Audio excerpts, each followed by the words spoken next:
বান্দরবন বাংলাদেশের অন্যতম ও জনপ্রিয় একটি দর্শনীয় জেলা। 1984 সালে এরশাদ সরকারের আমলে এই জেলাটি প্রতিষ্ঠিত হয়। এখানে রয়েছে মেঘলা, নীলাচল, নীলগিরি ও আরও বেশ কয়েকটি দর্শনীয় স্থান। প্রতিদিন দেশ ও বিদেশের অসংখ্য পর্যটক এই বান্দরবন জেলা ভ্রমণ করেন। এটি বাংলাদেশের মধ্যে অন্যতম একটি পর্যটন জেলাও বটে। পাহাড়ের রাজ্য এই বান্দরবন সকল ঋতু ও সকল সময় ভ্রমণের জন্য উপযুক্ত। বান্দরবন জেলা ভ্রমণের উদ্দেশ্যে আমি, বাবা ও আম্মু আমরা 3 জন মিলে ঢাকা কমলাপুর রেলওয়ে স্টেশন থেকে চট্টগ্রামগামী তুর্না এক্সপ্রেস ট্রেনে করে প্রথমে চলে যাই চট্টগ্রামে। এরপর চট্টগ্রাম থেকে বাস যোগে আমরা চলে যাই অপরূপ পাহাড়ে ঘেরা বান্দরবনে। এই ভিডিওতে আমি আমাদের বান্দরবন ভ্রমণের প্রথম দিনের গল্প তুলে ধরার চেষ্টা করেছি। আশা করি ভিডিওটি দেখলে আপনারা বান্দরবন ভ্রমণ সম্পর্কে একটি ধারণা পেয়ে যাবেন। চলুন তাহলে ভিডিওটি শুরু করা যাক। আমাদের বান্দরবন ভ্রমণের যাত্রাটি শুরু হয়েছে ঢাকা কমলাপুর রেলওয়ে স্টেশন থেকে চট্টগ্রামগামী রাত 11টা 15 মিনিটের তুর্না এক্সপ্রেস ট্রেনে করে। ভ্রমণের 10 দিন আগে আমরা বাংলাদেশ রেলওয়ের ওয়েবসাইট থেকে এই তুর্না এক্সপ্রেস ট্রেনের নন এসি কেবিনের টিকিট কাটি। কেবিনটিতে আপ এবং ডাউন দুই প্রকারেরই সিট রয়েছে। আমরা 2টি ডাউন ও একটি আপের টিকিট কাটি। কেবিনটির বেডের সাথে একটি কম্বল, একটি বালিশ ও চাদর প্রোভাইড করা হয়েছে। 11টা 15তে ছাড়ার কথা থাকলেও 2 মিনিট বিলম্বে 11টা 17 মিনিটে আমাদের তুর্না এক্সপ্রেস ট্রেনটি চট্টগ্রামের উদ্দেশ্যে ছেড়ে যায়। আলো ঝলমলের রাতের ঢাকা অতিক্রম করে আমাদের ট্রেনটি ছুটতে থাকে চট্টগ্রামের উদ্দেশ্যে। কিছুক্ষণ সময় বসে থেকে আমরা ঘুমিয়ে পড়ি। এই কেবিনের সাথে একটি ডিম লাইটও রয়েছে, অর্থাৎ প্রত্যেকটি সিটের সামনেই এরকম একটি ডিম লাইট রয়েছে। চাইলে এই লাইটটি আপনারা জ্বালিয়ে রাখতে পারেন। তবে রাত্রে যদি নিরবিচ্ছিন্ন ঘুমের প্রয়োজন হয় সেক্ষেত্রে লাইটটি নিভিয়ে রাখাই ভালো। আমাদের তুর্না এক্সপ্রেস ট্রেনটি ঠিক 5টা 20 মিনিটে চট্টগ্রাম রেলওয়ে স্টেশনে এসে পৌঁছায়। বাইরে প্রচুর অন্ধকার, অর্থাৎ এখনও রাতের শেষ ভাগ চলছে। এমন অবস্থায় আমরা স্টেশনের বাইরে না বেরোনোই যুক্তিযুক্ত বলে মনে করেছিলাম। 1 ঘন্টারও বেশি সময় আমরা চট্টগ্রাম রেলওয়ে স্টেশনে অবস্থান করে একটি সিএনজি নিয়ে চলে যাই বদ্দারহাট বাস টার্মিনালে। চট্টগ্রাম থেকে বান্দরবনগামী বাস এই বদ্দারহাট থেকেই ছেড়ে যায়। চট্টগ্রাম রেলওয়ে স্টেশন থেকে বদ্দারহাট যেতে সময় লেগেছে 25 মিনিটের মতো। বদ্দারহাট বাস টার্মিনালে পৌঁছে আমরা বান্দরবনগামী বাসের টিকিট কাটি।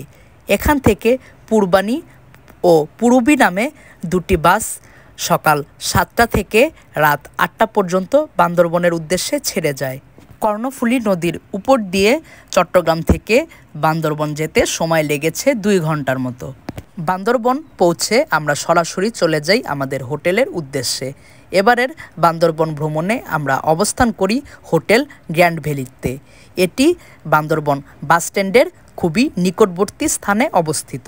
আমরা আমাদের হোটেল গ্র্যান্ড ভ্যালির রুমটি ঢাকা থেকে বুকিং করে এসেছিলাম। বান্দরবন বাসস্ট্যান্ড থেকে হোটেল গ্র্যান্ড ভ্যালির দূরত্ব পায়ে হেঁটে 2 মিনিটের মতো। হোটেল গ্র্যান্ড ভ্যালি 3 তলা বিশিষ্ট একটি হোটেল, তবে বর্তমানে উপরে সংস্কার কাজ চলছে।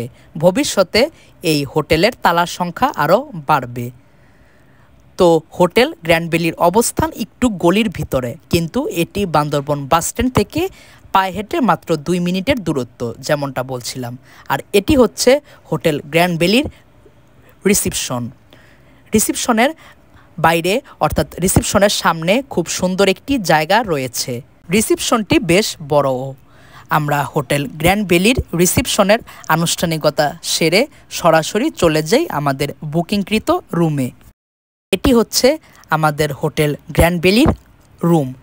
এ রুমেই আমরা বান্দরবন থাকাকালীন সময় 2 দিন অবস্থান করেছিলাম। রুমের ঠিক বাদিকেই রয়েছে একটি ওয়াশরুমের আয়তনও বেশ বড় এবং এর ফিটিংসগুলো ছিল অসাধারণ। এরপরে রয়েছে 2টি বেড, একটি ডাবল সাইজের ও একটি সিঙ্গেল সাইজের বেড। আর রয়েছে একটি এলইডি টিভি, টেলিফোন। আমাদের রুমের সাথে একটি ছোট্ট বারান্দাও ছিল। এই বারান্দা থেকে পাহাড়ের সুন্দর একটি ভিউ দেখতে পাওয়া যায়। আমাদের কাছে এই রুমটি খুবই ভালো মানের মনে হয়েছে। রুমে ব্যাগ রেখে আমরা চলে যাই আমাদের সকালের নাস্তার পর্বটি সেরে ফেলতে। আর আমাদের সকালের নাস্তার আইটেম ছিল পরোটা, ডালবাজি ও ডিম। সকালের নাস্তার পর্বটি সেরে আমরা চলে যাই আমাদের রুমে। এরপর ঘণ্টাখানেক বিশ্রাম গ্রহণ করি। হোটেল রুমে একটু রেস্ট করে ও রেডি হয়ে আমরা বেরিয়ে পড়ি বান্দরবন ভ্রমণের উদ্দেশ্যে। সময় তখন ছিল দুপুর প্রায় 1:30টার কাছাকাছি। তাই আমরা আগে আমাদের দুপুরের খাবারের পর্বটি সম্পূর্ণ করি। হোটেল গ্র্যান্ড ভ্যালি থেকে একটু সামনে অর্থাৎ রাস্তার ওপারে বেয়াইবাড়ি অভিজাত রেস্তোরাঁ নামে একটি খাবারের রেস্তোরাঁ রয়েছে। সেখানে গিয়ে আমরা আমাদের দুপুরের খাবারটি অর্ডার করি। আর আমাদের দুপুরের খাবারের আইটেম ছিল ভাত, মুরগি, ডাল, সবজি ও মাছ। আম্মু এবং বাবা মাছ নিয়েছে আর আমি নিয়েছিলাম মুরগি। আর মুরগি খাবার পরে ছিল ডাল। মোটামুটি মানের একটি দুপুরের খাবারের পর্ব সেরে আমরা একটি মাহেন্দ্রা রিজার্ভ করে বেরিয়ে পড়ি আমাদের বান্দরবন ভ্রমণের প্রথম স্পট গোল্ডেন বৌদ্ধ টেম্পল অর্থাৎ স্বর্ণ মন্দিরের উদ্দেশ্যে। পাহাড়ি রাস্তার অপরূপ সৌন্দর্য দেখতে দেখতে আমরা প্রায় 20 মিনিটের একটি মাহেন্দ্রা জার্নি শেষে পৌঁছে যাই গোল্ডেন টেম্পলে। মন্দিরটির বাইরের ডেকোরেশন স্বর্ণের কালারের হয়। মন্দিরটির নাম স্বর্ণ মন্দির। গত বছর আমি ও আমার আম্মু ও বাবা আমরা মিলে কক্সবাজারের রামুতে গিয়েছিলাম। কক্সবাজারের রামুতেও এরকম অসংখ্য বৌদ্ধ মন্দির আমরা দেখতে পেয়েছি।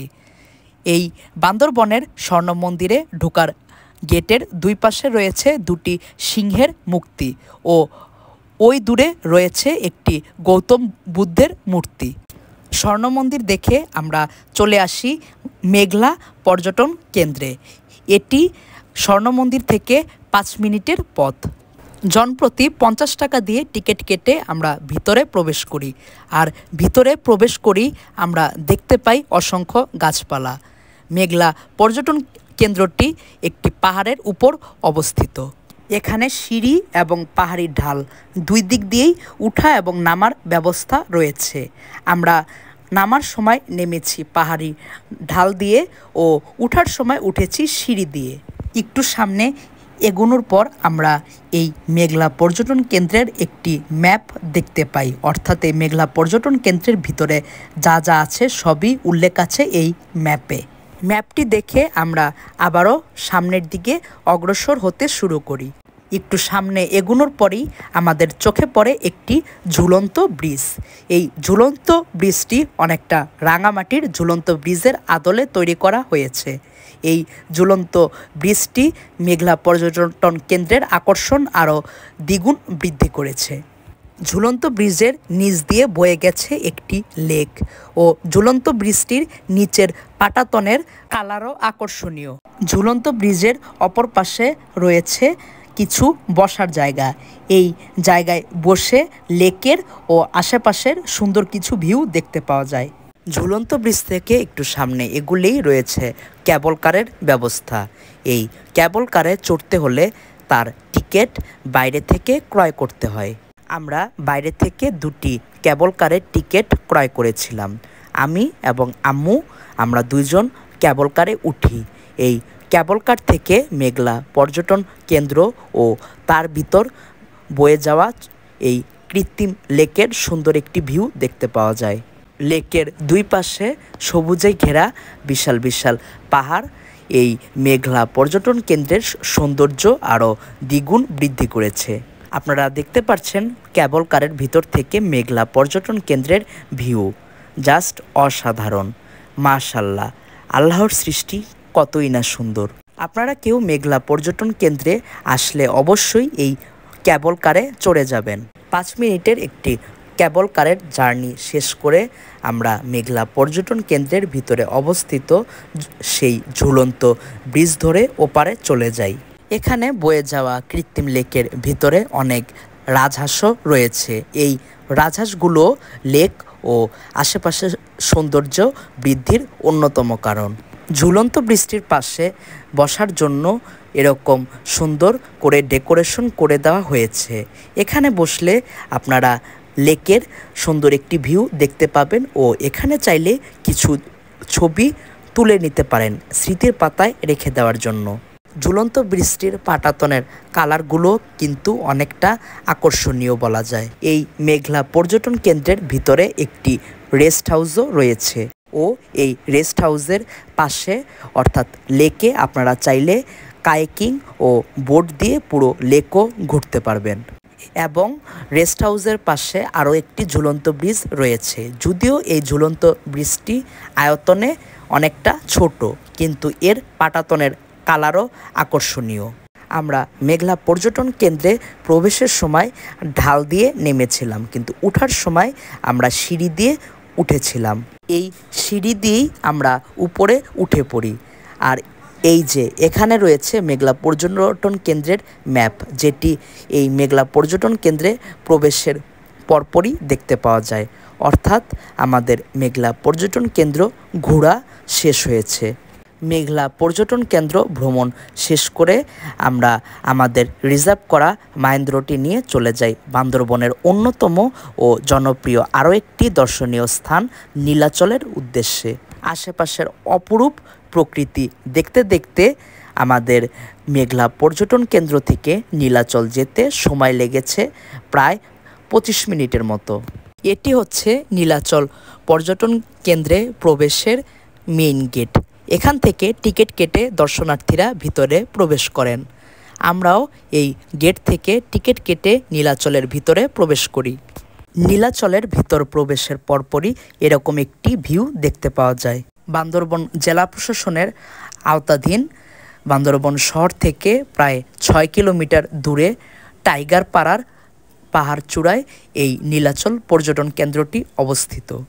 2006 সালের 1 জানুয়ারি এই প্রকল্পটির উদ্বোধন করা হয়।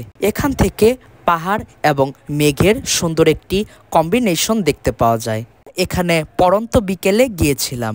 পড়ন্ত বিকেলে এখান থেকে অর্থাৎ নীলাচল থেকে আমরা সূর্যাস্ত দেখতে পাই। আপনারা যদি কেউ আমাদের মতো করে ভ্রমণ প্ল্যান করে নেন, তাহলে আমি আপনাদের সাজেস্ট করব আমাদের মতো এরকম পড়ন্ত বিকেলে নীলাচল ভ্রমণ করার জন্য। কেননা নীলাচল থেকে সূর্যাস্তের একটি সুন্দর ভিউ আপনারা দেখতে পারবেন। এখানে পাহাড়ি আখের জুস পাওয়া যায়। আপনারা চাইলে এখান থেকে আখের জুস খেতে পারেন। এই আখগুলো ওনারা পাহাড় থেকে সংগ্রহ করেন। নীলাচল পর্যটন কেন্দ্রে পর্যটকদের বসার জন্য অনেক সুন্দর সুন্দর ডেকোরেশন করে বসার সিট তৈরি করা হয়েছে। এই স্থানগুলো থেকে বসে আপনারা আশেপাশের পাহাড়ের সুন্দর কিছু দৃশ্য দেখতে পারবেন। এখানে রয়েছে শুভ্র নীলা, নিহারিকা, ভ্যালেন্টাইন পয়েন্ট নামের বেশ কয়েকটি পর্যটকদের জন্য বিশ্রামাগার। আমার কাছে নীলাচলের সবচেয়ে আকর্ষণীয় স্থান লেগেছে এ জায়গাটি। এখানে বড় করে নীলাচল পর্যটন কেন্দ্রের নাম লেখা আছে ও এখানে যাওয়ার সিঁড়িতে অনেক সুন্দর করে ডেকোরেশন করা আছে এবং এটার ঠিক অপোজিট সাইডে রয়েছে বেশ কয়েকটি দোকান। সেখানে অবস্থিত একটি দোকানে বসে আমি একটি কোন আইসক্রিম নেই। সময়টা এখন শীতকাল থাকলেও এখানে আমার কিছুটা গরম লেগেছিল, তাই আমি একটি কোন আইসক্রিম খাই ও আম্মু এবং বাবা দুজন 2 কাপ চা খায়। চা এবং কোন আইসক্রিম খাওয়া শেষ করে আমরা সিঁড়ি দিয়ে উপরে উঠতে থাকি। উপরে উঠে আমরা এরকম একটি ভিউ দেখতে পাই। এখানে বাচ্চাদের খেলার জন্য ছোট্ট একটি মিনি পার্ক রয়েছে। আর পশ্চিম আকাশে সূর্যটা প্রায় অস্ত যাওয়ার মুখে। এখান থেকেও পাহাড় এবং মেঘের সুন্দর একটি ভিউ দেখতে পাওয়া যায়। আমি আপনাদের কিছুটা দেখানোর চেষ্টা করেছি। একটু সামনে এগোনোর পর আমরা একটি রেস্ট হাউস দেখতে পাই। এই রেস্ট হাউসটি এখানে আগত বিভিন্ন সরকারি কর্মকর্তারা ব্যবহার করে থাকেন। এই রেস্ট হাউস থেকেও পাহাড়ের খুব সুন্দর একটি ভিউ দেখতে পাওয়া যায়। মহান আল্লাহর সৃষ্টি পাহাড় ও দৃশ্য কতই না সুন্দর। এগুলো নিজ চোখে দেখতে হলে অবশ্যই ভ্রমণ করতে হবে। কোনো ব্লগ বা ভিডিও দেখে এর আসল সৌন্দর্য উপভোগ করা কোনোভাবেই সম্ভব নয়। আর এই রেস্ট হাউসের ডেকোরেশনও কিন্তু এক কথায় অসাধারণ। রেস্ট হাউস থেকে নিচে নামার পর আমরা নীলাম্বরী রিসোর্ট অ্যান্ড রেস্টুরেন্ট নামে একটি রিসোর্ট ও রেস্টুরেন্ট দেখতে পাই। এরপর আমরা চলে যাই এই নীলাম্বরী রিসোর্ট ও রেস্টুরেন্টে। এই রেস্টুরেন্টের ছাদ থেকেও খুব সুন্দর একটি ভিউ দেখতে পাওয়া যায়। এই দৃশ্যের মাঝে যদি চা অথবা কফি না খাই তাহলে এই নীলাচল ভ্রমণটা অসম্পূর্ণই থেকে যাবে বলে আমি মনে করেছিলাম। তাই আমি, বাবা এবং আম্মু আমরা 3 জন 3 কাপ কফি অর্ডার করি। পাহাড় এবং মেঘের অসাধারণ দৃশ্য দেখতে দেখতে এখানে বসে চা অথবা কফি খাওয়ার যে কি অনুভূতি তা বলতে পারবেন এখানে যারা এসে চা অথবা কফি খেয়েছেন একমাত্র তারাই। এই নীলাম্বরী রিসোর্ট ও রেস্টুরেন্টে বিভিন্ন প্রকার পাহাড়ি পোশাকও পাওয়া যায়। চাইলে এখান থেকে আপনারা পাহাড়ি পোশাক ক্রয় করতে পারেন। পশ্চিম আকাশে সূর্যটা অস্ত যায় অবস্থা, আর আমরা নীলাচল পর্যটন কেন্দ্র ত্যাগ করার প্রস্তুতি নিচ্ছিলাম। বের হওয়ার সময় আমি 1 গ্লাস পাহাড়ি আখের জুস পান করি। আখের জুস পান করা শেষ করে আমরা চলে যাই নীলাচল পর্যটন কেন্দ্রের মেইন গেটে। বিকেলের শেষ ভাগে অর্থাৎ সূর্য অস্তের সময়ে নীলাচল পর্যটন কেন্দ্র তার অন্য আরেকটি অপরূপ রূপ নিয়ে আমাদের সামনে হাজির হয়। আর সে রূপ দেখতে দেখতে আমরা নীলাচল পর্যটন কেন্দ্র ত্যাগ করি আঁকাবাঁকা পাহাড়ি রাস্তা দিয়ে। চল দোতং পাহাড় জুম ঘরে পূর্ণিমা রাত বর্ষা জুড়ে জীবন জুয়ার আসর বসাবো। চল দোতং পাহাড় জুম ঘরে পূর্ণিমা। নীলাচল পর্যটন কেন্দ্র থেকে আমাদের রিজার্ভ করা মাহেন্দ্রটি আমাদের হোটেল গ্র্যান্ড ভ্যালিতে নামিয়ে দেয়, আর আমরা চলে যাই আমাদের হোটেল রুমে। হোটেল রুমে আমরা 2 ঘন্টার মতো রেস্ট নিয়ে চলে যাই হোটেল গ্র্যান্ড ভ্যালির নিচে অবস্থিত একটি খাবার হোটেলে এবং গিয়ে আমরা আমাদের রাতের খাবারের পর্বটি সেরে ফেলি। আর আমাদের রাতের খাবারের আইটেম হিসেবে আমি নিয়েছি 3টি রুটি ও সবজি ভাজি, এবং আম্মু ও আব্বু নিয়েছে সাদা ভাত ও বিভিন্ন প্রকার ভর্তা। এটি হচ্ছে রাতের বান্দরবন শহর, একদম শুনশান নিরিবিলি শহরই বলা যায়। রাস্তার অপোজিট সাইডে রয়েছে হোটেল হিলটন, যেটিও বান্দরবনের মধ্যে খুবই জনপ্রিয় একটি হোটেল। এর পাশে রয়েছে বেয়াইবাড়ি অভিজাত রেস্তোরাঁ, যেই রেস্তোরাঁয় আমরা আমাদের দুপুরের খাবারের পর্বটি সম্পূর্ণ করেছিলাম। আর রাতের খাবারের পর্ব সম্পূর্ণ করে আমরা রাতের বান্দরবন শহরটি একটু ঘুরে দেখি। নিরিবিলি বান্দরবন শহরে কিছুক্ষণ হাঁটাহাঁটি করে আমরা আবারও চলে আসি আমাদের হোটেল গ্র্যান্ড ভ্যালিতে। সেদিন আমরা খুবই ক্লান্ত থাকায় হোটেল রুমে গিয়ে ঘুমিয়ে পড়ি। পরদিন ঘুরে দেখি নীলগিরি সহ আরও বেশ কয়েকটি দর্শনীয় স্থান।